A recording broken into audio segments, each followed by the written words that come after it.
It's no wonder then that Putin resorted to a military draft, putting many poorly trained soldiers into the fight, which likely only increased the casualty rates. Russia's desperation for more soldiers has led to them taking increased risks, including relying more heavily on mercenary troops. But it's not only the troops on the ground who are being targeted. One of the biggest hits Russia's been taking in this war of their own making has been to their military brass. Ukraine has been very effective at taking out commanding officers, with two colonels being reported dead in early May 2023.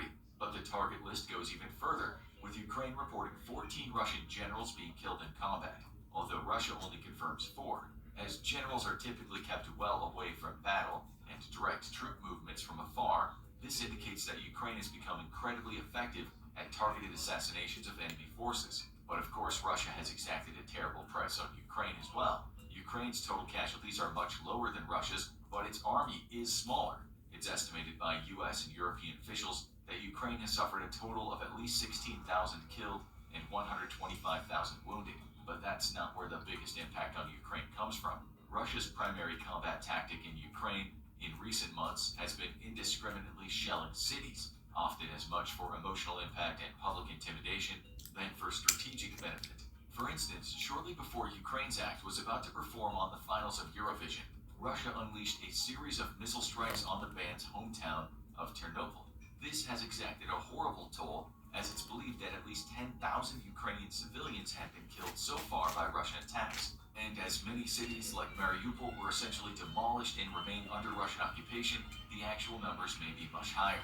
But this may make Russia's situation worse. From the start, Russia wasn't just facing the Ukrainian army and its backers, it was facing the tide of world opinion. And this tide was only going in one direction. 90% of countries around the world condemned the invasion, with the only exceptions being Russia's allies in China and a few countries generally considered outlaw states: North Korea, Iran, Belarus, Venezuela, and the Russian-backed puppet state in Syria.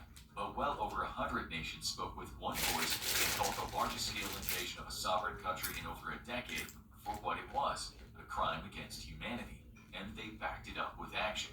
At the very start of the war, many people wondered how much the court of world opinion could actually do. After all, Ukraine wasn't a NATO nation, so the alliance wasn't bound to defend it. Putin was sending nuclear threats out every few minutes, and so no country was going to commit militarily to joining the fight. So the only tool left was sanctions, and people questioned what level of impact they could make. The answer turned out to be a lot. It wasn't long before the US and its allies unveiled a comprehensive list of sanctions that would be aimed at shattering the Russian economy and making it impossible for business as usual to continue. Were they successful? It's a mixed bag, but they've definitely had an impact. And for a change, it was the people at the top who felt its impact the most. One of the biggest targets of the sanctions placed on the regime was the group of Russian oligarchs who do Putin's business abroad. While they're ostensibly private citizens, many are close allies of the regime and operate at his sufferance. They have many economic holdings abroad, buying up real estate and even sports teams. An international task force was formed to shut them down and seized many of their assets. If they wound up on the list of sanctioned Russian agents, any foreign holding they had could be snatched up by the government. And in the first year of this task force alone, it's believed that the governments have taken over $30 billion from these oligarchs. The property seized includes Roman Abramovich's beloved Chelsea football team in the UK, as well as several luxury yachts, some worth as much as $300 million. But the damage done by the sanctions goes much deeper. The sanctions on Russia target both imports and exports, making it near impossible for Putin's loyalists to get key goods or sell them abroad. This means that many luxury goods have been frozen out of Russia, a key example being diamonds. After the US and UK, joined by the EU, banned the import of Russian diamonds, it threatened to cut off a $4 billion industry for the Russians. However, there was a spanner in the works, as many diamonds are sent to countries like India for polishing, which has not joined in on sanctioning Russia. Putin and his regime have often been able to evade sanctions thanks to the third-party transfer, and some of the sanctions aren't even government-sponsored.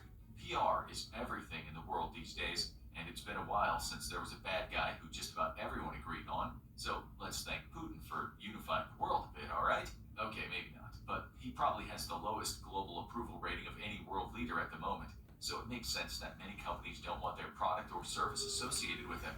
That led many companies to announce they were pulling out of Russia entirely at the start of the war. This included McDonald's, which was likely motivated by a combination of moral conviction and the growing risk of doing business in the politically repressive Russia.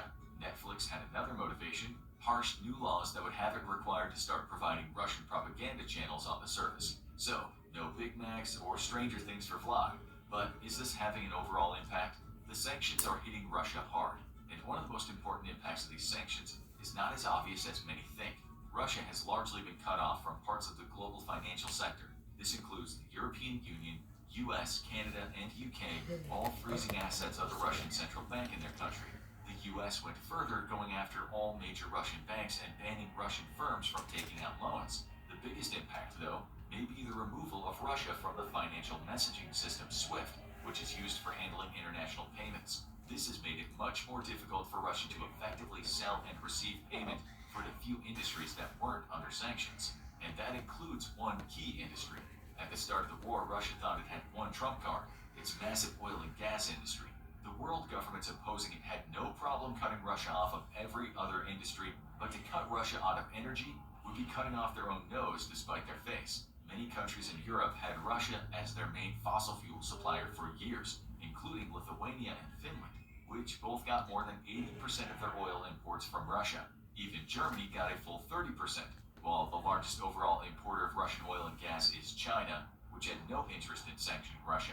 Russia still stood to lose a lot if Europe cut it off, but it still had a lot to gain, assuming that if it withheld its own energy from Europe, these countries might be forced to lift sanctions in order to alleviate a very cold European winter. But Mother Nature had other plans for that. Winter in Europe can be brutally cold, and many analysts were predicting harsh measures to overcome the lack of Russian oil if Russia was cut off. People even talked about the return of lockdown-like measures, requiring non-essential businesses to close to conserve energy. But instead, Europe experienced the second warmest winter on record, a full 1.4 degrees above the average. While this didn't eliminate the need for Russian gas, it did give Europe the time to find alternative sources of energy to make up for the reduction in Russian imports. And while Europe has kept the supply chain open, it has imposed price caps on Russian oil, meaning even this key industry isn't safe from sanctions. But if you listen to Vladimir Putin, everything's fine. Putin's remained boastful and aggressive throughout the war, threatening retaliation over sanctions and military aid to Ukraine. When international companies picked up stakes and left, Russia seized the facilities they left behind and replaced them with Russian-owned ripoffs. Make Dimitri's anyone? We hear they have a combo meal for the big Tavarish. A big part of this is about making...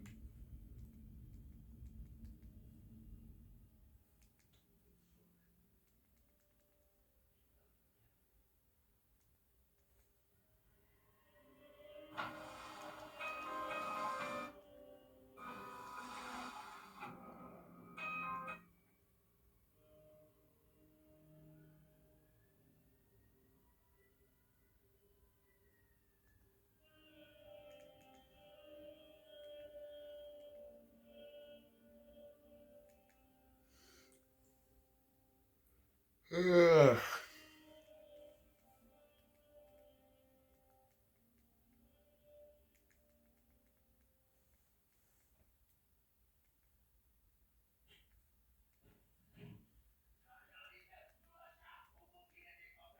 Mahmoud, can we go hijacking?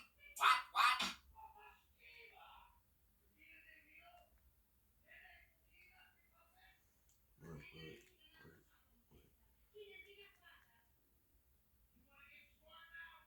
Hey, Macklemore, can we go thrift shopping? What?